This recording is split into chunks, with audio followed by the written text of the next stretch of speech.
I hate that. Ross, thank you for coming to BizTalk. How are you? Thank you for having me, Max. It's lovely to be here. My pleasure. Thanks very much for your time. Before talking about your business, shall we give an introduction on yourself?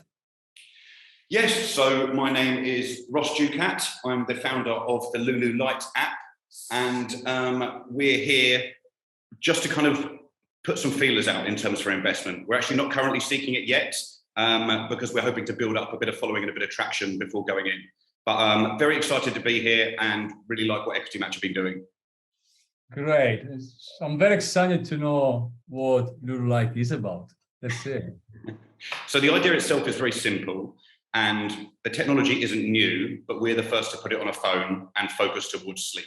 So the Lulu Light is an app that uses your smartphone's camera flash to emit special patterns of light that induce a dreamlike state that put you to sleep in 15 minutes. So the way to think of it is, if I was to belittle it, it's a strobe light that follows a particular pattern that tricks your brain into dreaming. So after a 15-minute experience of being in a dream, it's very, very hard to stay awake after it. So you just pass out. And it works in 15 minutes. There's no training. There's no extra equipment needed. All you need is your smartphone and a dark room. Well, so let's go a little bit more in details. Yeah, so that is very strange. So this technology, I say, has been around for thousands of years. The ancient Greeks actually used to hold up a cartwheel, so, you know, the wheel you get with the spokes in it towards the sun. And then if you spin it in front of your eyes at a set rate, you'll have what's called a flicker effect. We get that binary on, off between the shadow and the sun. And they realized that when you did that, you alter your state of consciousness.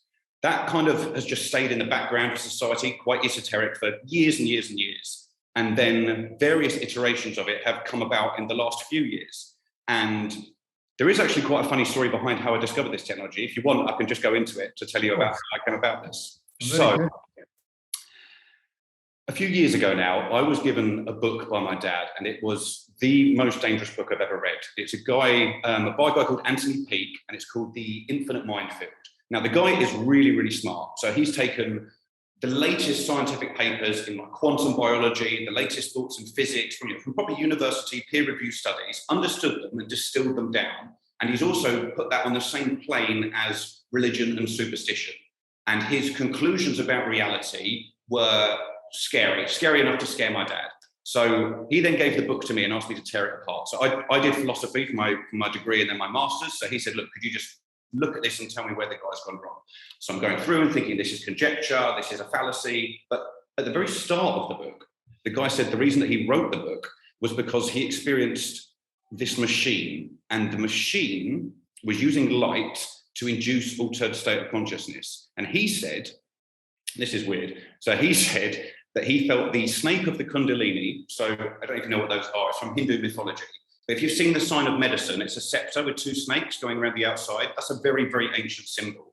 He said, and this is crazy, he said he felt the snakes coming up underneath him, through to him, and then to the front of his head.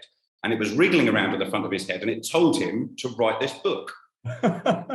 So I was thinking, that's rubbish. He named it what the machine was, the Lucy Light machine. So I thought, okay, I'm going to Google this and try and find out what's going on here. Weirdly, it was in London. There's only 2 of these in the world. It was in London in 2 weeks' time. It was my dad's birthday in 2 weeks' time. And I thought, hang on, this is a weird coincidence. There's a bit of synchronicity here. So that's your birthday present sorted. We're going to go down and we're going to try this thing out that inspired this book that scared you.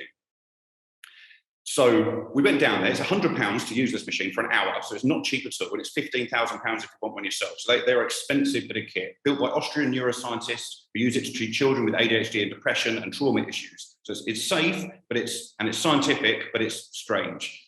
So we went to this person's house. It was in North London, this therapist, really lovely couple. It's a husband and wife, really, really lovely people. And when we went into there, we had to sign this massive waiver. It was, don't do this, cut the sun stuff. So I started to get a bit worried. So I think, you're going first now, Dad. You can test this out. It's your birthday present. So like a brave man, I put him up first. So he went inside the room. 30 minutes later, the guy comes out. He says, your father's ready. I go into the room, and the room is an open room with with a massage table in the middle. The thing with the head cut out, you can lay on like that. So laying that in the middle of the room, and there was an armchair on the far side. And my father was in the armchair like this.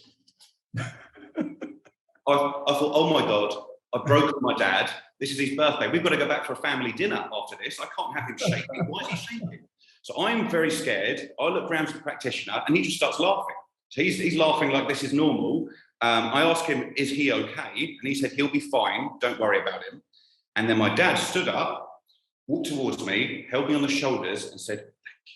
And then walked out the room. Very, very strange. My dad's not religious. He's got no spirituality like that. For him to suddenly come up and say, thank you, something had happened, something quite serious. So after that, so I'm already a little bit shaken. This already feels a bit strange. So it's now my go. So I lay down on the table and the guy said, there are 4 stages to this. So we're going to start it very light and we're going to hold the lights far away from you. What the lights are is a big metal dish, if you can imagine, like the size of a pizza. And in the middle of it is a halogen bulb, like a kitchen light, a kitchen spotlight you'd have, standard halogen bulb. And then in 4 of the directions, north, south, east, and west, there are 3 LEDs coming out on each side, so 12 extra LEDs. And this is all on a big, big dish. And he said, we're going to start it at number 1, and the volume at level 1. And then if you can handle that, we'll go to level 2. If you can handle that, we'll go to 3, and then maximum is level 4. I said, mate, start it at level 4. It's a bunch of lights and sounds. I think I'll be okay. I don't need a gentle intro. This will be okay. It's just lights. So start it at number 4. If it's too much, I'll tell you to turn it down. So he wasn't sure, but I made him do it. It was a lot, but I could handle it. The way I like to describe it is like if you're diving into a hot day and you dive into a swimming pool and you can feel that water rush past your face. It felt like that, but with light. Very, very weird sensation. So I had 30 seconds of that, and he said thumbs up or thumbs down. I said that was a big thumbs up. That was strange. I've never had anything like that before. What followed was a series of different states of consciousness that I experienced through different colours, geometric shapes, feelings of being elevated and flying, very, very weird sensations. And towards the end of it, so you're in this kind of colourful world that's very, very hard to describe. And towards the end of it, I felt like the best way to describe it is like I was glued to the bottom of a helicopter flying over the sea, but the sea was vertical and it was in front of me, but draining down in front of me. And the colour of the sea was a blue, red, gold. It was something that was outside of the rainbow, something that my eyes could never normally see. And it was so pretty that it made me cry. So I thought I don't really cry as an adult. I've only cried 4 or 5 times since I was 18, and one of those was on this meeting. It was a powerful experience. I felt like I was looking at something so beautiful, it just moved me straight away. So afterwards, I asked the guy and said, what the hell was that? What's going on? And he said, everyone's experience is very different. This is a new technology. We're not really sure of the ins and outs of it yet. We're hoping to build up like a kind of repository, like an archive of experience to see if we can try and get some kind of scientific analysis of this. I asked him every question I could think of at the time. Why do the lights work? What happens with the sound? Why did you have it at 4 and 1 at 1? Why there are 12 lights? Why is the halogen bulb there? Every question I could think of. And the guy just told me everything. He was a really, really nice guy. We had a really good chat. Really, really nice guy. So then afterwards I came out and I said to my dad, I was like, I saw a colour that doesn't exist in the rainbow. What did you see? And why were you shaking? What was that about? So then he said, this is even more strange. He said that he was in this world where he was feeling self-floating and the colours going all around him, just as I had as well. But then instead of going to that helicopter sea place, he said he got put into a giant sphere, like the size of like a small planet, and it was like grey but made of light. And he was floating in the very centre of it. And the first time he was here, he felt something put their hand on his shoulder, and my dad's name's Andrew. And they said, it's going to be okay, Andrew. And he said he got shocked and he didn't know what was happening, and he went back to the colour world. He kind of lost it when he was in that kind of that little space. And then he was floating around in the colour world again, started to relax, and then he got taken back to that planet place again. And this time it turned him around and it put something in his mouth and it told him to eat it. And as soon as it went in his mouth, he freaked out and he went back to the colour world again. He said that wasn't a hallucination. I went there. That was real. I saw it. I went there. It wasn't a hallucination. What is it? To this day, I don't know what that is. I've never been able to give that an answer. But as you can imagine, that was a really strange birthday for my dad. So once we'd gone home, we decided not to really tell the family about it because that was a strange experience. So we kind of just kept it between us and just said we had fun. very, very strange. But then after I got home, I couldn't think of anything else. And really, after contemplating what the guide said about what was happening with the lights and then how the music interacted with it, and then this other thing that kind of bridges the two, I thought, my phone's got an LED and it's programmable. So I can make it flash to a set pattern, any pattern that I want. And I know what patterns it kind of needs to follow. So with a little bit of research and some very basic kind of coding put together, I managed to have a strobe light that I could control on my phone. And I knew the exact piece of music that they had, so I was just going to copy that. Actually, I've found loads of improvements since. I've actually bettered the product that they had. But between those things, I thought, I've got this in my room now. I don't need to pay £15,000 for a machine. Also, the things like the size of a car is massive. It's like half the size of a room. It's a bigger machine. So then what followed were months of me going upstairs as soon as it was dark. So at 8, 9 o'clock, I'd be going upstairs in my bedroom, laying down in my bed, looking at my phone and shining strobe lights directly into my eyes and then seeing what the effects did. So I'd do it at 7 hertz, write down those effects, 9 hertz, see if those effects. What is the difference between a 12 that dips down to 4? What happens when you're in a 1 and it goes up to 21? And kind of tried to find some consistency among that experience. And then after a lot of anecdotal testing and a lot of research into what these lights do, because the research is really kind of underfunded, it's really underlooked, and it's got crazy potential, this technology, I realized that I've got something quite powerful here.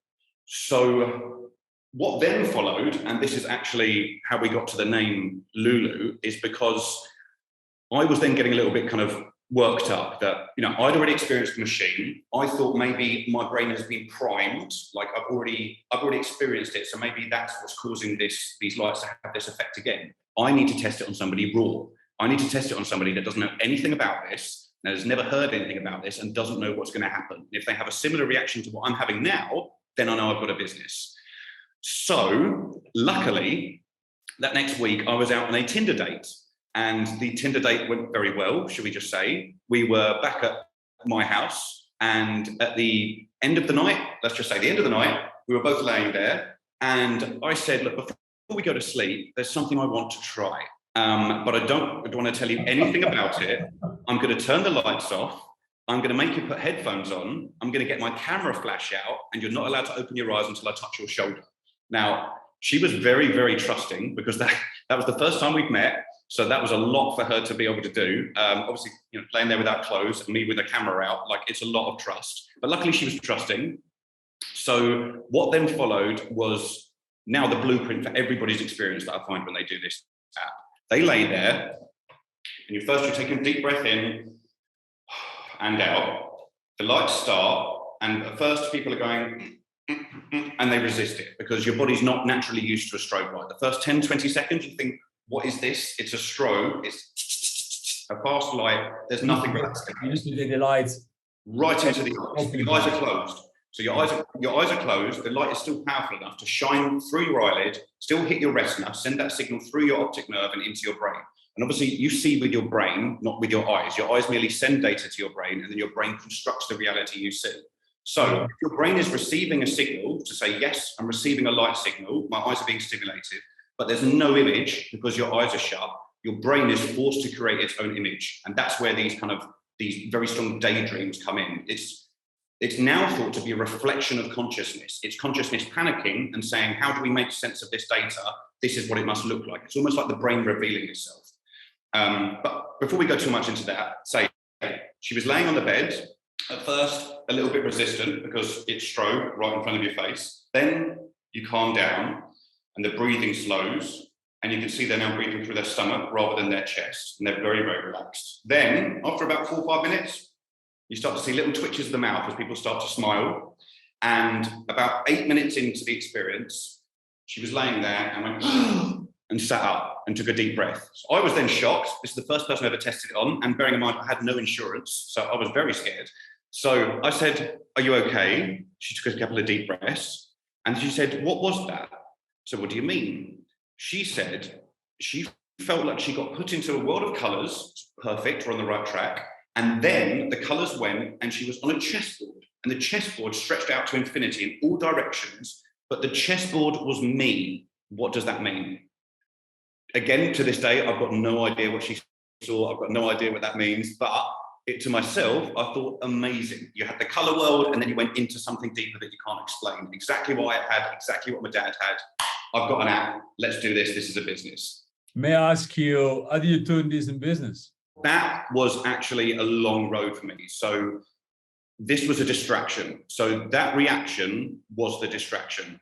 Because it was so good and so strong, that's what I thought the business should be. So I developed an app, had a team around us, went out and started doing beta testing. People were coming back with paragraphs about what they saw or how they felt, with people saying they're flying around planets. One girl saw her passed away father when he passed away when she was 5, and he told her everything was going to be okay. Like really, really heartwarming stuff. But it wasn't actually until the end of the test we were monitoring what people were doing with it, and I'd asked them to use it at least once a week over 4 weeks, and everybody did that, but that's all they did. So no one was coming back for extra. So everybody loved it. They loved the experience, but it was more a novelty. It was a gimmick. It was a fun experience, but it's not a regular thing. There was no routine. There was no need for it. So for the first couple of years, I didn't realize that. And I thought I was making an alternative to drugs. Doesn't sound right because it's much deeper than that, but something like an app that instead of going and doing that, you can try this similar experience, but without any of the downside. And, and you're fine the next day and you can still go to work.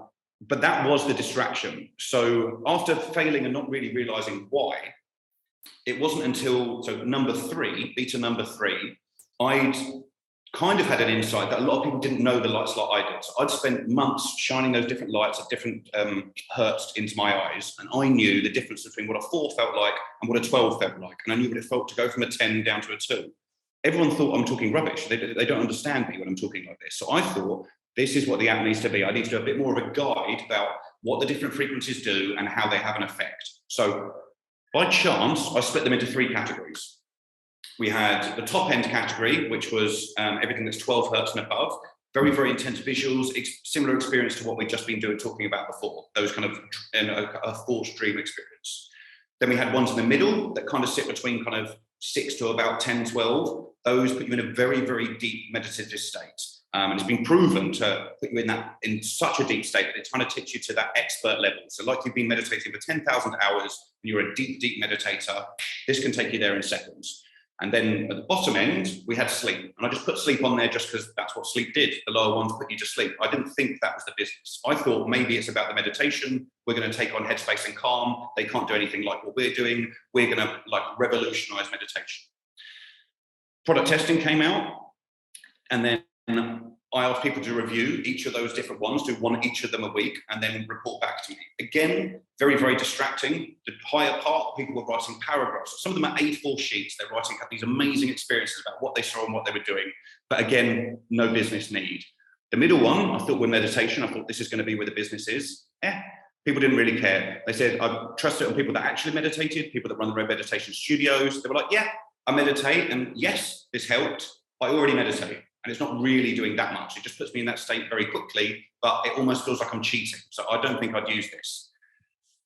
And it wasn't actually until I thought about the sleep part. So every cohort we had was in groups of 30 because we were using test flights. So you do that cheeky thing with Apple where you hire 30 people in your company, have them test it for free, then fire them and hire another 30 all to test it for free. So I don't know if you know how to say that, but we had 30 per cohort.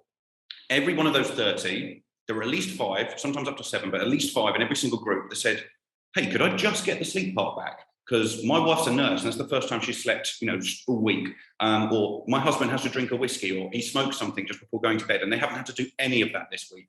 Or I suffer from anxiety and this just completely got rid of it. Can I just have the sleep part back? But after hearing that repeatedly with every single cohort, it became clear that there is like a real need for an alternative way for people to fall asleep. And it's actually such a big problem that just my personal contacts are having tons of people that have this problem and haven't really got any solutions out there. And yet they've tried my app and sleep in 15 minutes, sleep in 15 minutes, and they sleep the whole night through. So then I thought, maybe all these dream parts have been a distraction. Maybe the meditation is a distraction. This one's being asked for. I think the app's about sleep now. And so, we had a pivot kind of at the tail end of last year towards sleep. And since then, everything's been so much easier. The branding has been easier. Being able to talk about it has been easier. Getting people to use it has been easier. but it was a long road of misdirection before getting to where we are now. So where are you standing now in terms of business model? Are you already charging for your service? No, so at the moment, we've just actually decided to rebuild the app. We've got a very interesting add-on that we're putting in towards jet lag. So there is, obviously there's a very big need. People that are traveling and then need to sleep. We found that's also a group who would pay a lot of money if you could turn someone to sleep despite their body clock not being there. But there's a study that's come out from Stanford University, which has actually shown the other side of things, that if you were to play certain patterns of light very infrequently, but for 2 hours before you're actually meant to wake up, you can trick the brain's circadian rhythm into actually believing it's been awake for those 2 hours. So instead of your normal body clock taking an hour per day to adjust, if you use certain patterns of light, you can jump 2 hours. So we can jump you ahead of your jet lag before you even really know about it. So what we're hoping to do now with this next app is to kind of have a top and tail end. So we can put you to sleep with the lights at one end, and then we can wake you up early without waking you up at the other end to adjust your body clock before you've actually gone away and traveled. So whilst we're developing that and working on it, we're building up our social media presence, we're building up some traction, we're building up a bit of hype before going to seek investment. Because that's been a long road for us. Previously, seeking investment on just an idea and just on a pitch deck is kind of jazz hands. And it's nice to do the jazz hands, but people, serious people want to see some serious numbers, and no one's going to put serious money over without seeing some traction and demand. So that's what we're trying to validate first. Sleeping is an absolutely problem myself. I mean, I sleep almost nothing. But that's horrible to hear. I won't go into the statistics, because the statistics about not sleeping are very, very scary. Right, everything. But anyway, what can be your business model the day when you start asking money to your users? So yeah, we're looking at a subscription basis, because we're finding that research has shown that there is 0.25% of the population, so 25% of the population, have this problem at least once a week. So there are people out there who regularly have trouble sleeping, and whether they're using pills or other CBT or other methods, they're still having these problems. So a subscription model really, really suits that kind of problem. Having said that, there are a lot of people that have it kind of ad hoc. So say you're going traveling and all of a sudden I need to sleep for the next 3 days and I need my body clock to adjust, but generally I don't have problems. So for those people, we have what's called like a coin system, or tokens. So you can just buy a token, and one token is one night's use, and then you can just use that. If you subscribe, you get infinite tokens and you never have to use them. But so we're hoping to catch both ends, the people that really, really need it and will pay over the long term, and then those that just need it for a short-term thing, they can have it too. We're actually so confident in the business that we're actually saying if you send it to a friend and they download it and use it once, you get a 3 months worth of use. Because we know that once you try it and you feel it and you go to that color world and then you wake up and your alarm's there, you'll feel the power and you'll sign up. That's pretty powerful. I mean, the demand, if you can get to that stage, the demand is endless. Yes. You can't even afford to serve all possible consumers, customers, users, whoever they are. But did you wait any side effect? No. So this has been the amazing thing with it. There aren't side effects. So, I mean, a caveat, a big caveat before this, there are side effects if you suffer from photosensitive epilepsy. So if you're epileptic and flashing lights induce a seizure, then absolutely there are massive side effects. You cannot go near this if you're epileptic. And for the early days, that was a real worry of mine. But then I contacted the Epileptic Society in the UK, so the head of epilepsy in the UK, and they didn't care. They just said, most people who have got epilepsy know they've got it because you've had a seizure. Of course you had. Most people grow out of it by the time they're 18. I didn't realize it was something you could grow out of. But she said the chances of somebody having photosensitive epilepsy, which is 1% of 1% of the population, so a tiny fraction, the chance of them getting to over 18, having never seen a movie, having never seen a news report, having never seen a camera flash that's induced a seizure, and then tries your app alone is so small it's not even worth considering. So I've gone overboard with it. We've got a big warning, it's called the EULA, the End User License Agreement. So you can't actually get into the app unless you've explicitly said and understood, I don't have epilepsy, I don't have a family history of epilepsy, I'm not pregnant, and I'm not drunk. Alcohol is the other downside to it. If you're drunk and you try this, no, you'll have a bad reaction. Out of the 250 people we've tested it on, we've only had 2 bad reactions, and both of those people were very, very drunk. So it's been at parties when I've tried it with people, and instantly it's made them feel bad. So you've got to be sober when you try it. I'm very curious. How do you define your application? A medical application or which kind of definition are you describing yourself now? So this has been something that we've been wrestling with a while, because on the one hand, if you say you're medical and you get medical approval, bang, you're straight up. You can get licensed by the government, you can get put onto the NHS programs, and that's an absolute cash cow. On the downside of that is that takes a long time to be approved. You're talking years of testing, control studies. It's costly as well. You're talking, 6, potentially 7 figures to be able to do that. Yeah. So, and I tried to do it privately by working with the university, and they had what they said was a startup rate, and they quoted me £100,000. That's not friendly for startups. So we decided to move away from the medical space and more towards, I guess, wellness and a push entertainment. So whilst we're not making hardcore medical claims, anecdotally, we know it works.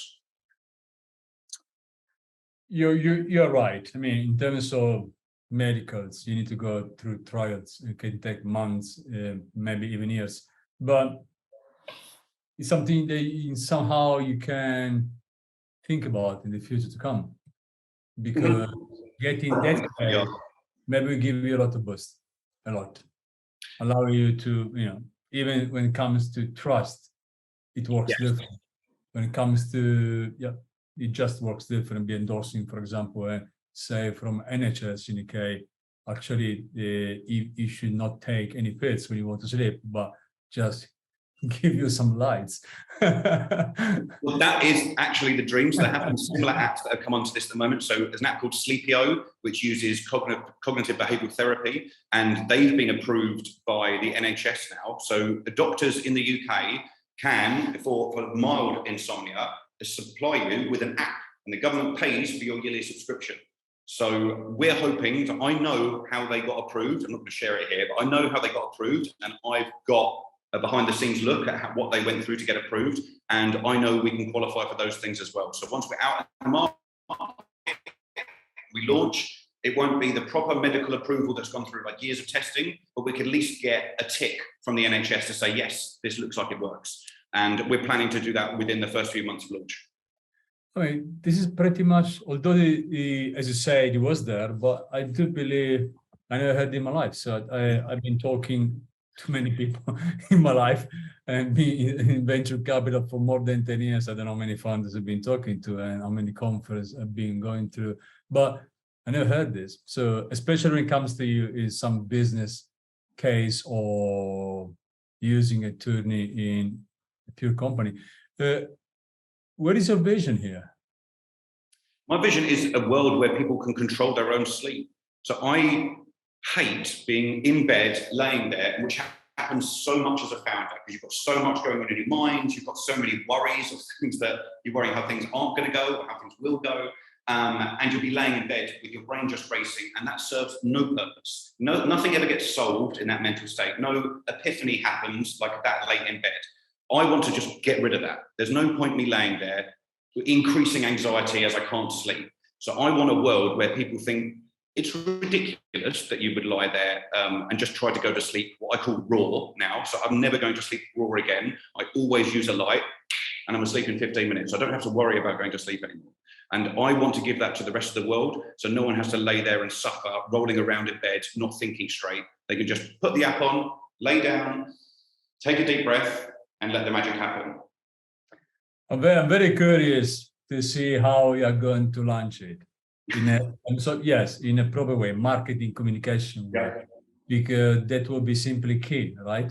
So to be successful, not in this kind of business, it's your message to the people, especially when it comes to sleeping. You're not fundraising now. Maybe you will in the future. But if you had let's say you had the possibility to talk to investors today, what's your message to them? Why one day, if not today, they should back you? Because we're going to revolutionize how people fall asleep. And it's a market that exists universally across the world, where 25% of your population, doesn't matter race, age, ethnicity, they have this problem. It's universal, it's huge, and it's persistent. And we've got a unique solution that no one else has ever had. Ross, thank you so much for coming to BizTalk. I really enjoyed it. I mean, I'm completely sure as soon as I'm back in London in 3 weeks, I'm coming. I want to try. Amazing. I would love for you to try this. I don't sleep almost every night, maybe because too busy, and the life of an entrepreneur, it's always a pretty anxious sometimes, although I'm not anxious, but you have too much to do. There is nothing, you can't stop your brain. No. This is the problem. I think not only my problem, but the problem of many, you go to sleep. I mean, for example, I love reading. I need to stop. It is very upsetting for me. Very upsetting. I need to stop reading at 10 o'clock. I'm not kidding, because if I read until midnight, I go to sleep. There is no way I will sleep. You know. So I do believe if we can do this in such a way that everyone can sleep without taking pills, which is just so dangerous. Yeah.